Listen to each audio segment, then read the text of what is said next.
Good afternoon and thanks for joining us. I'm Judy Simpson. There are a variety of legal remedies available when it comes to resolving conflicts or disputes. Today we're going to learn about resolving disputes in agriculture using the Vermont Agriculture Mediation Program. Over the past several years, the program has helped hundreds of farmers, lenders, and citizens reach agreement on a variety of agricultural issues, including regulatory compliance, farm loans, or conflicts involving farmer and neighbor. With me this afternoon are Bob Parsons, the agricultural economist with UVM Extension, and Matt Strasberg, the executive director of the Vermont Agriculture Mediation Program. Thanks for being with us. Bob, what is this Vermont's history with resolving ag disputes? Well, a lot of it we've tried to do is we like to pretend that we're good neighbors, and disputes are kind of under the surface. But we've had a lot of disputes over the years, and there's times that myself and other extension educators, we kind of wished we'd have somebody that was really skilled at this, that we could kind of advise some things on to, because there's conflicts sometimes in family transfers, but there's also a lot of business conflicts, you know, in the financial area particularly, or maybe some legal disputes between neighbors. And we're entering into a new world of this with possibility of a whole new set of regulations coming up with the cleanup of Lake Champlain. And so the existence of a service is very rewarding to us as well as to the benefactors of the states, because we can kind of recommend somebody to go to. And a lot of this goes back to, if we take a look back in the 1980s, you know, the farm conflict in the Midwest, where land prices dropped more than 50 to 75% over a 6-year period. That caused a lot of financial stress, and similar to what we did here in 2009, when we have the cycles now in the dairy prices, when there's up, everyone's getting along real good. But you know, whenever we get in the depths of it, we have a lot of farms that can't cash flow. And that creates problems with their creditors, you know, the taxes, everything. So there's a lot of internal stress that comes with that, and people can get rid of a lot of that internal stress if they had a service that could maybe help them on that. And so, Matt, can you explain what mediation is and how it's different from arbitration? Well, mediation is an informal way to resolve problems using an impartial person to assist in the negotiations. And let me elaborate on a few of those things. Okay. It's informal in that just as often we sit around a kitchen table as we do in a conference room in an office building. It's a voluntary process in that the mediator is not there to say one party's right or one party's wrong, or to impose a solution upon the parties. The mediator is there to facilitate the conversation, to help them generate options and help them evaluate the options, but ultimately the decision-making rests in the parties. They choose whether they're better off with the options that are being discussed and they want to have a settlement, or they walk away essentially in the same position they were before the mediation started. Mediation is also confidential in that essentially it's Vegas rules. Whatever's said in the room stays in the room. And so is part of the battle, or the big part of the battle, just getting all the parties together in one spot? Absolutely. So much can happen when you bring the right people to the table, all focused on trying to resolve an issue. And so in mediation, whether the issue is with creditors or lenders or USDA agencies, we're all sitting there focused together trying to resolve the issue. And so what are the advantages of mediation?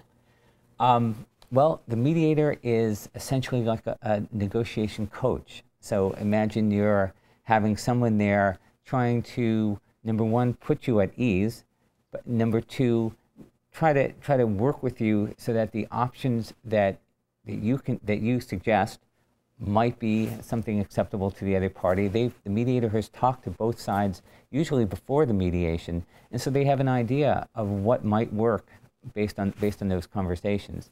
Mediation also repairs relationships. So you know, imagine if you go to court, if you're basically putting on boxing gloves.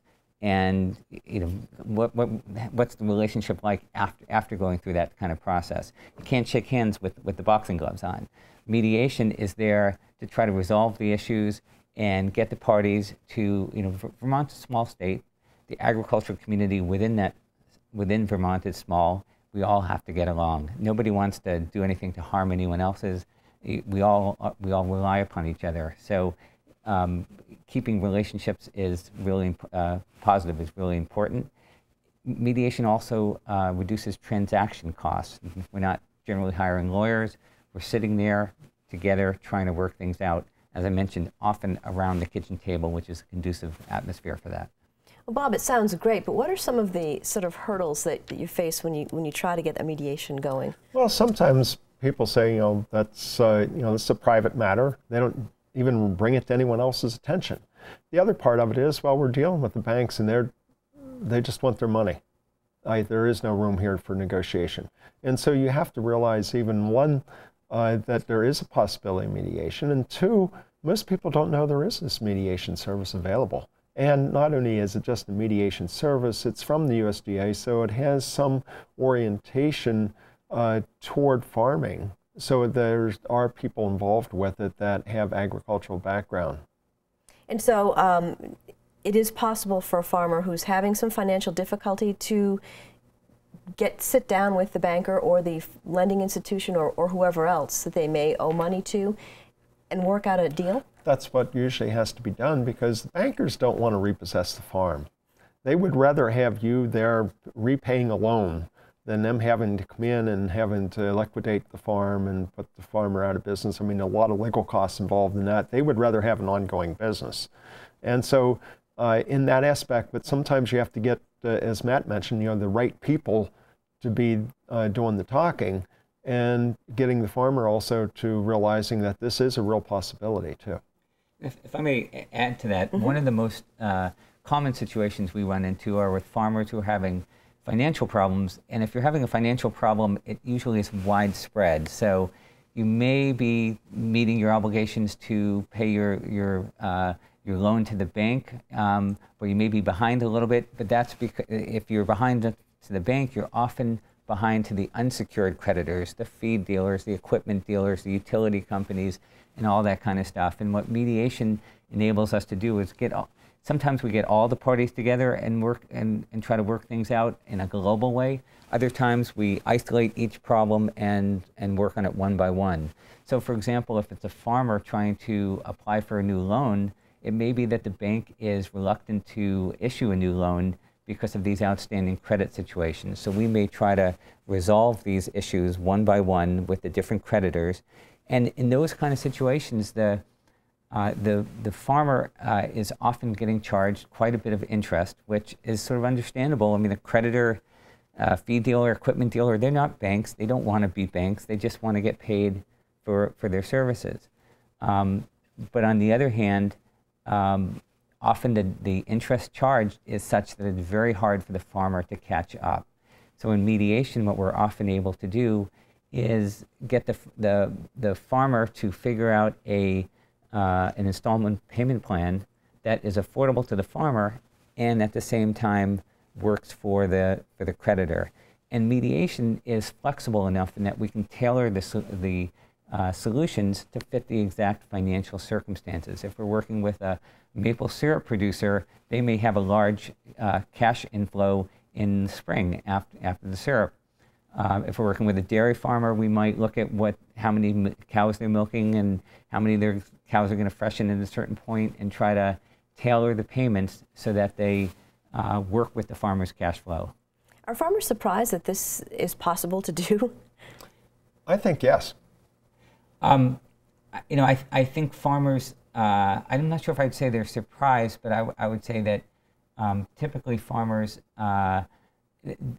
it's obviously a very demanding job, and they have a million things going on. They work as long hours as anybody out there.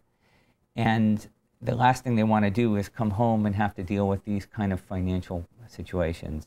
And so, unfortunately, and I'm not saying this about farmers in particular, it's human nature. You focus on the things you can do, and sometimes there are bills, and you don't have the money to go around to pay all the bills that month. And so often what happens is they just get ignored. Mm-hmm. And unfortunately, these problems don't go away. And what we hope are that farmers and creditors, we're a neutral party. Mediators sometimes joke we're like Switzerland. We try to get along with everybody. But I'm hoping that farmers or creditors will call us and contact us early, because we're a free service and we're there to help and there to resolve these kind of issues. And we think it's a very effective way to do so. And it's also, too, I guess, from a creditor's standpoint, getting paid something is better than not getting paid at all. Or at least understanding what the situation is maybe will make it easier to be more flexible. Exactly. And farmers, you know, they're hardworking, they're honest people, they want to pay back their debts, but at the same time, sometimes you can't afford to pay all. And every situation is different, but in some situations, the creditors might make a compromise on interest, whatever that may be. In really